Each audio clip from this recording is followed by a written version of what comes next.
Hello everyone, welcome to my channel. Today I'm going to do a planner recap of all the planners I used in 2020 and I will speak about the pros and cons of each planner.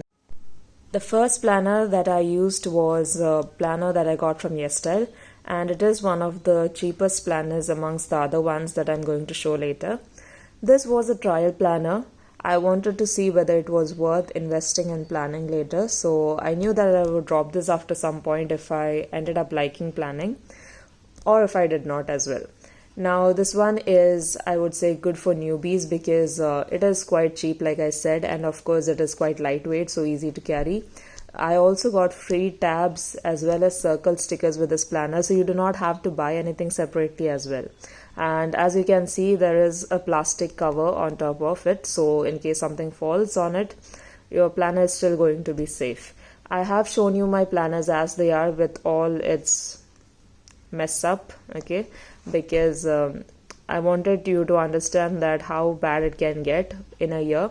But at the same time, let me tell you, if you wish to, if you can just use a cloth and just wipe it off, it will go away. Now coming to the format, I have done a flip through of it, but it has quite a basic format, the usual monthly, okay. And what I love is that there are some areas for you to take notes, and of course the previous month as well as the next month given here. And when you go to the weekly section, you have the whole week from Sunday to Saturday, and then you have a small area for weekly plans. Of course, again you have the month here with the current week shown over there. Now the only issue I had with this planner was that for me the space is too less for a day. I need a lot more space, and considering that when I started using this planner, it was both my personal as well as my work planner. It was definitely too less for me, so I needed something more. That is why I shifted to a different planner. But this is an amazing planner for newbies.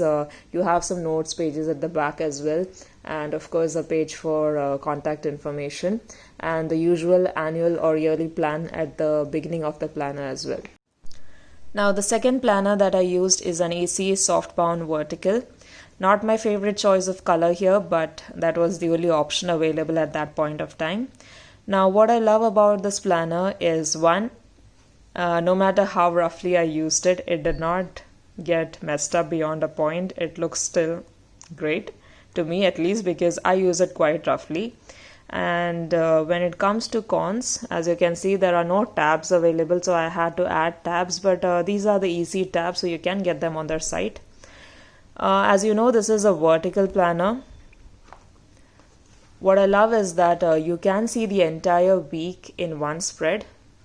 And of course, there are a lot of notes pages at the back, as well as the usual dashboard page, the monthly, and again one more notes page along with each month as well.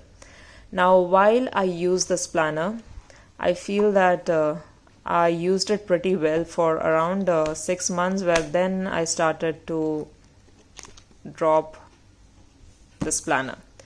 Now again, my issue with this planner was the same. I did not have space for certain days, not on all days. I felt that there was no space on certain days and I needed a different planner. Now this planner is quite huge in size. It could be a problem for some. It was not a huge problem for me because my personal planner just lies on my desk. It does not move around much. So the size did not bother me as such. But like I said, again, I needed more space on certain days. I decided that I wanted a daily, and I thought I should shift into a new planner, which is why I left this planner and moved to a different one. Around June, I took on 2 more planners. The first one is a dot grid notebook, which I used as a bullet journal for my personal life, in addition to the AC planner that I was using. Now let me start with the cover itself. Okay, for those who are buying one of these dot grid notebooks from any of the brands, this one is an Natural Olive. Just remember that if you're buying a notebook with a linen cover, it is going to get dirty pretty quickly. Of course, you can just wipe it off. I wanted to show you the book as it is. As you can see, it does not look good at all in real life. It does not look like a notebook that is so expensive. Now, like I said, this is only an issue if you are going to use it roughly, and if you do not plan on wiping or keeping it clean often. For me, I would prefer that I do not have this issue with a notebook that is so expensive. It was me being careless. I should have paid attention to that fact when I was getting the notebook as such. Another thing to note is that if you are not someone who is, very artistically inclined, you do not have to buy a notebook which has such thick pages, because you do not require it. I did use this notebook as a bullet journal quite well, but I did not need such thick pages. I could have used any other dot grid notebook as well, because I was not painting in this notebook. I was not doing any heavier artwork, so there was no need for me to get this notebook. So those were some of the negatives for me when it comes to using this notebook. Now, coming to the bullet journal section of it, for me it was a new experience.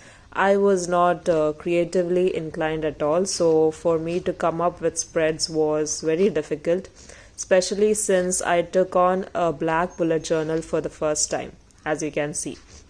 The reason I did that was because I did have the plain notebooks, but I knew that if I did not use this now, I would never use it later. So I took on the risk of using a black bullet journal and started journaling in it, as you can see.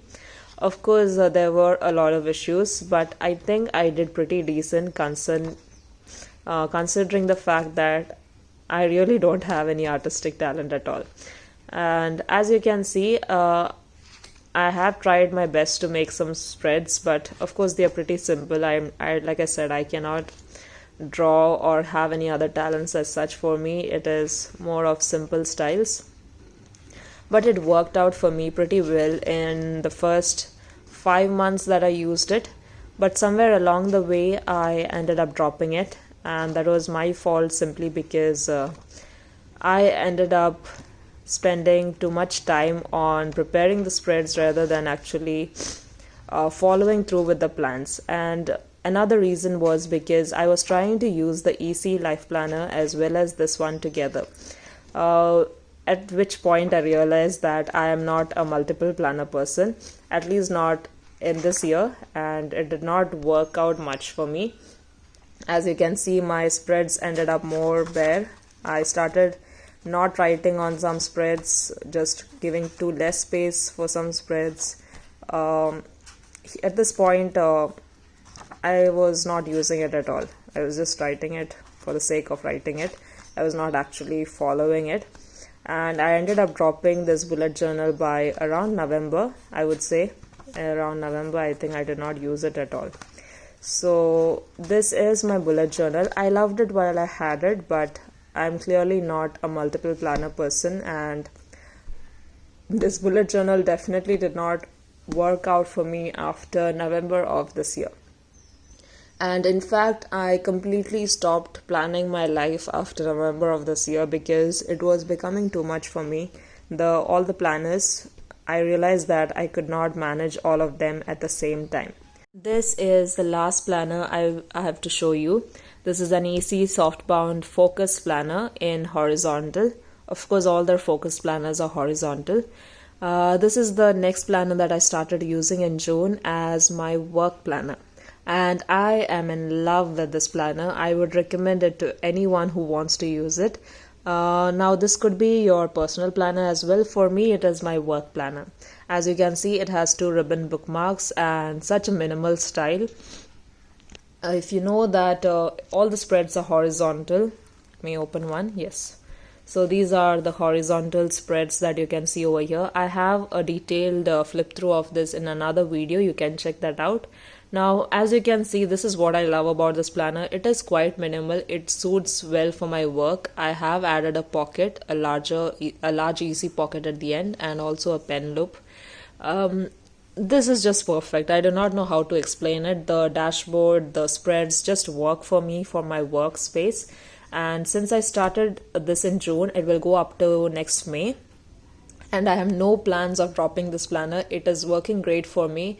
and in fact I want to continue with this planner for my next year as well, but there are some reasons that it will not work out, so I will be stopping this planner after it gets over, sadly, even though I wanted to use it for next year. So with that, we have come to the end of the 2020 planner recap. This was my first year of planning, and even though I changed many planners, I am happy with where I am now, because I have different ideas for next year, how to go about planning next year, what works for me, what might not work for me. And I hope all of you like this video, and if you have any other doubts or any other questions, comments to speak, please put it up in the comment section below, and I will come to you as soon as possible.